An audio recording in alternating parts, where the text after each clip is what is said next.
হাইড্রোক্সাইডের 10 litre জলীয় দ্রবণে 80 গ্রাম NaOH দ্রবীভূত আছে।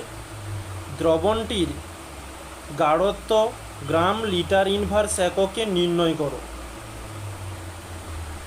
এখন আমরা এই ম্যাথটি থেকে বলতে পারি যে 100 লিটার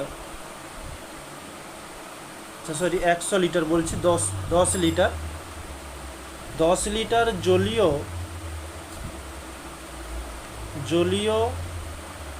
দ্রবণে 80 গ্রাম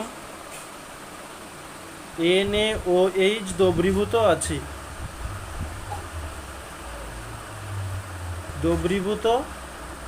আছে। তাহলে 1 লিটারের জন্য নির্ণয় করতে হবে 1 লিটারে জলীয় দ্রবণে 80/10, তাহলে 0 কেটে গেল, 8 গ্রাম NaOH দ্রবীভূত আছে। তাহলে আমরা অতএবে বলতে পারি যে দ্রবণের মাত্রা সমান 8 গ্রাম লিটার ইনভার্স। এটি হচ্ছে আমাদের অ্যান্সার। নেক্সট ওর সঙ্গে বলেছে ট্রেন্ডাল প্রভাব কি।